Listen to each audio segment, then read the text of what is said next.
Welcome to today's deep dive. And if you are listening to this right now, chances are you have a tiny glowing rectangle in your pocket. Or, I mean, you might literally be holding it right now. Yeah, exactly. You're probably looking at it. And our mission today is to explore the absolute war that device is waging on your biology. It really is a war, yeah. It is. Specifically, we are exploring this really critical yet often entirely ignored balance between our smartphone usage and our sleep hygiene. Right. And to guide us through this, we're pulling from the insights of a super fascinating source. His name is Osman. Yeah, he's widely known as the Blind Muslim Yogi. Right. He's an advanced level yoga and meditation teacher, an energy healer, and someone who argues that sleep must absolutely conquer every single other health habit you have, period. So, okay, let's unpack this. Yeah, to really capture the core tension of what we're looking at today, I want you to picture a split screen in your mind. Okay, a split screen. Right. On one side, you have this hyper-connected neon cityscape, just buzzing with data, notifications, endless life. Just constant noise. Exactly. And then on the other side, a tranquil, totally dark, silent, starry night. Wow, okay. That is the tug of war we are examining here. Right. And to understand the threat to our sleep, we first have to, we have to acknowledge why we're so heavily tethered to that neon cityscape in the first place. Because we love it. I mean, we really do. We do. And what's fascinating here is that Osman doesn't start off by demonizing the technology. Which feels like a really necessary starting point, honestly, because taking that purely anti-digital, throw your phone in the woods stance. It just alienates people. Yeah, it alienates people living in the real modern world. It does. And Osman actually praises smart devices as, miraculous utilities.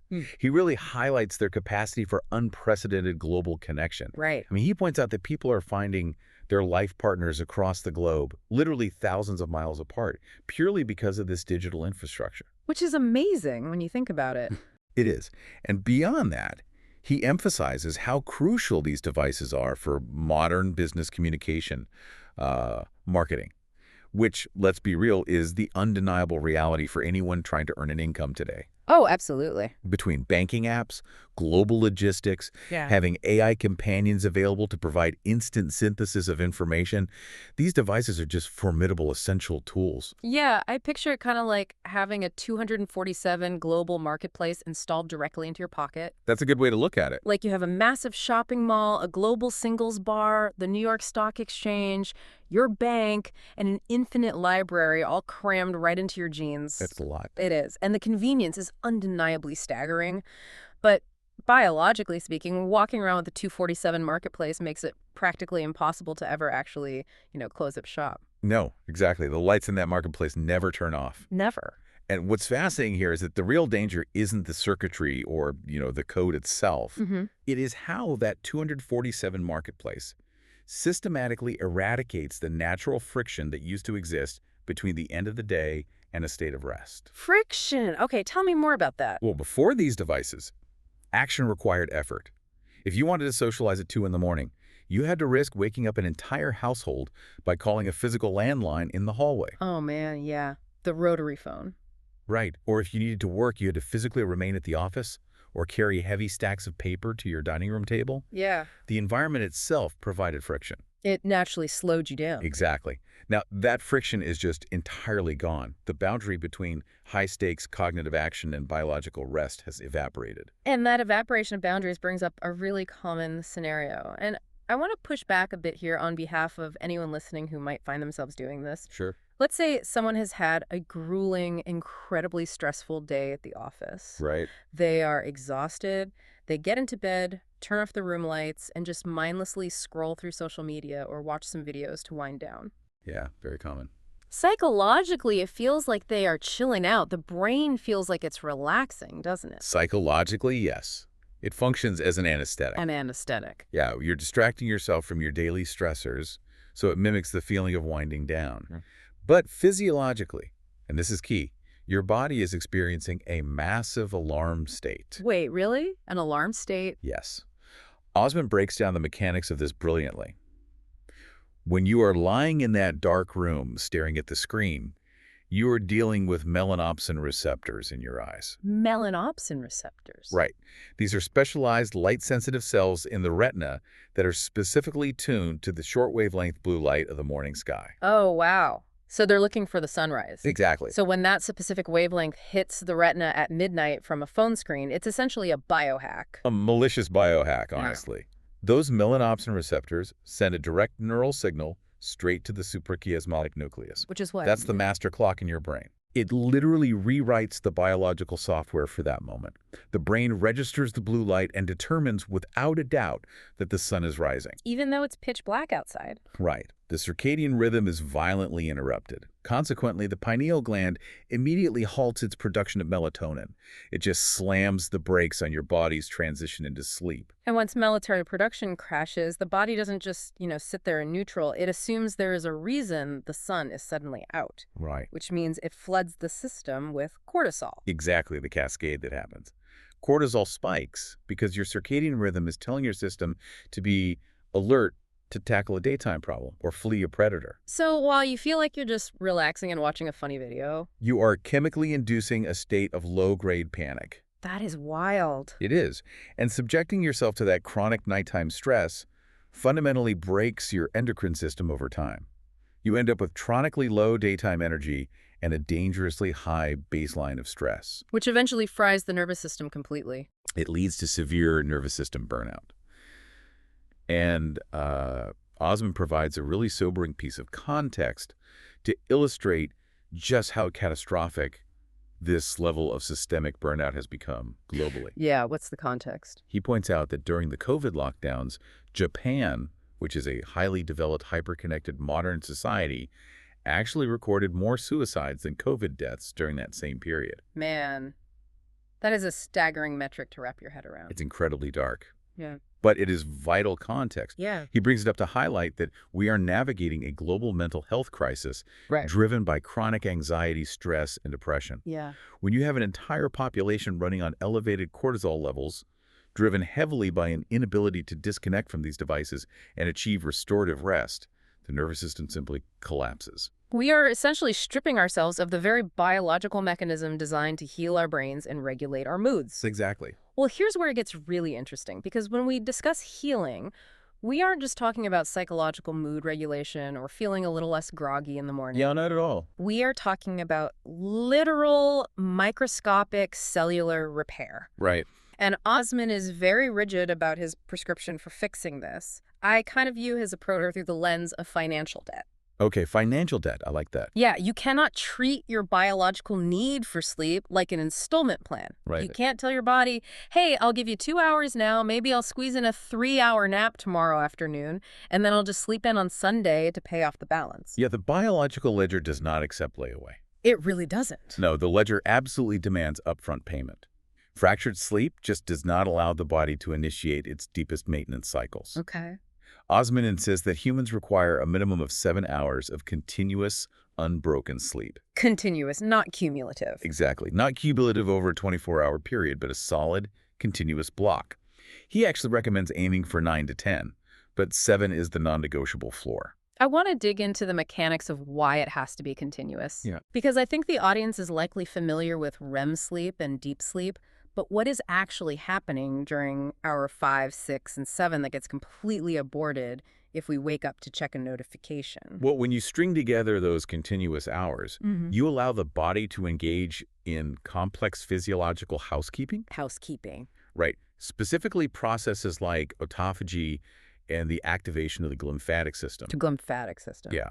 During deep continuous sleep, your brain literally shrinks slightly. Wait, it shrinks. It shrinks. It allows cerebrospinal fluid to just wash through the neural tissue. It flushes out metabolic waste products like amyloid beta plaques, which are highly associated with neurodegenerative diseases. Oh, wow. So if you fracture your sleep, You interrupt the wash cycle, the toxins build up. and beyond the brain, this directly impacts our cellular aging, specifically our DNA, right? Yes, absolutely. The medical science heavily focuses on telomeres here. Okay, I am trying to visualize this. Is it similar to those little plastic caps you find at the end of a shoelace? That is the perfect analogy. Those caps stop the fabric of the shoelace from fraying into nothing. Right. Telomeres serve that exact same function for your genetic data. They cap the ends of your chromosomes to protect the DNA during cellular division. Okay. And consistent, continuous sleep is required to maintain the integrity of those telomeres. When you consistently get less than 7 hours, the lack of systemic repair accelerates their shortening. So we are essentially fraying our biological shoelaces every time we doom scroll past midnight. You are aging your cells prematurely. I mean, shorter telomeres correlate directly with a rapid deterioration of the immune system and the central nervous system. Wow. It massively increases your vulnerability to chronic disease. Your body is just starved of the time and resources required to clear out dead cells and repair damaged ones. Okay, so if frayed telomeres and accumulated brain toxins are the microscopic damage, what does this actually look like on a macro-human scale? Yeah, it's a good question. Because Osman didn't just, stumble across these concepts in a medical journal. His own life is the extreme case study for this exact biological sabotage. It is. It's a remarkable, really intense personal history. Osman details a lifestyle that effectively waged a multi-decade war on his biological clock. Multi-decade. From the age of 10 all the way up to 49, he lived as a fiercely self-employed individual. He kept himself fueled entirely by caffeine and sheer willpower, averaging just 4 hours of sleep a night. I really want you, the listener, to stop and think about your own week for a second. How many times have you justified running on 5 hours of sleep because you needed to finish a project, or you just wanted to squeeze in one more episode of a show? Yeah.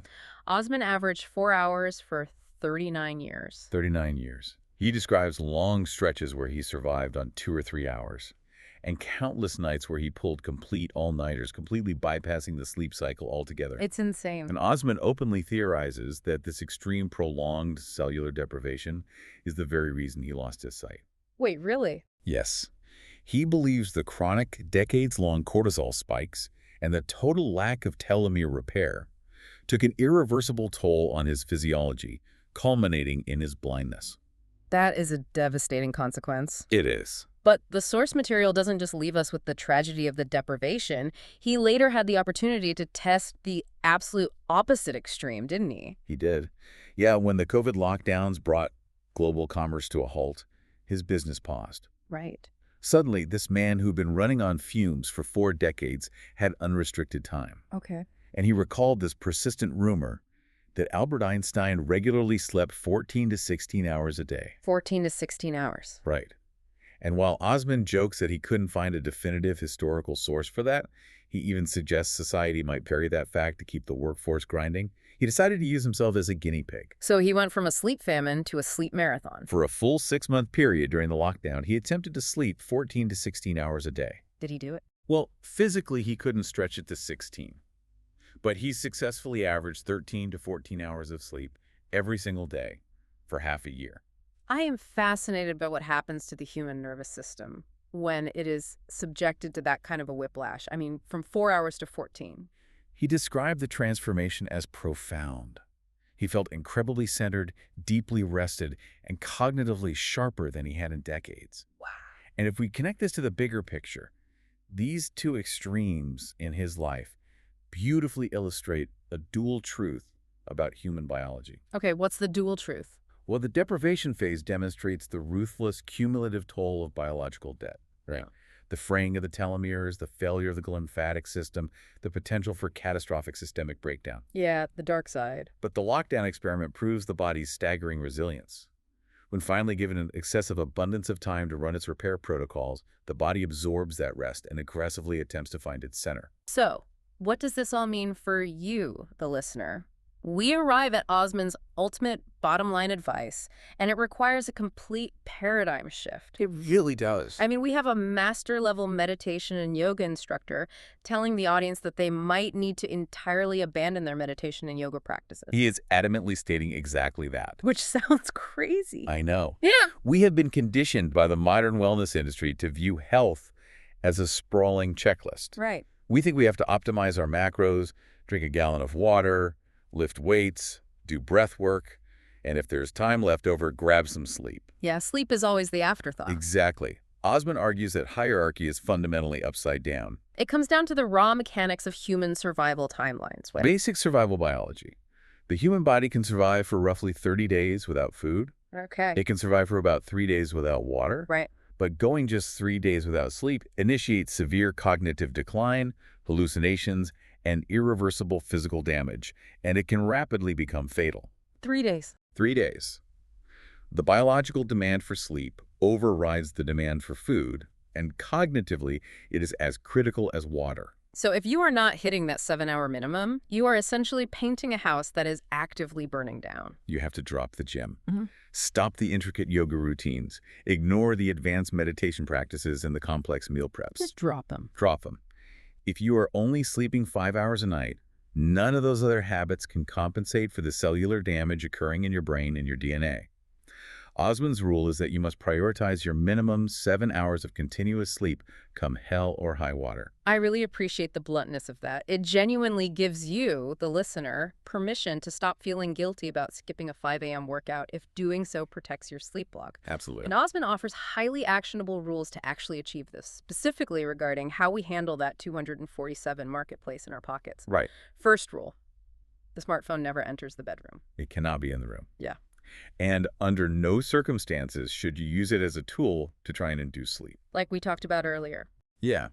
When you are tossing and turning, reaching for a device that beams blue light into your melanopsin receptors and connects you to a high-stakes global marketplace, it is the most biologically destructive action you can take.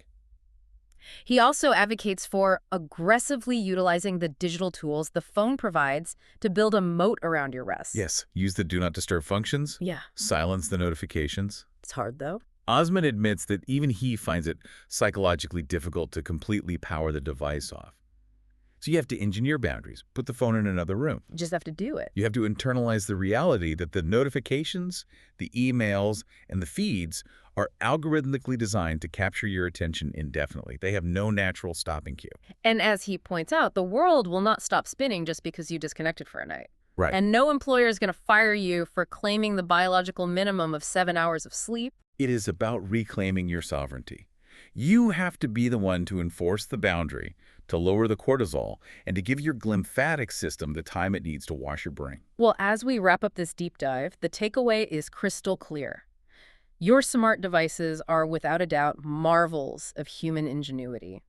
They are incredible engines for wealth, communication, and learning. Definitely. But they cannot be allowed to dictate your circadian rhythm.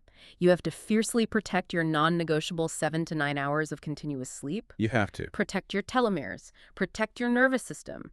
True wellness doesn't start in the gym. It starts with your head on a pillow, in complete darkness, entirely disconnected from the grid.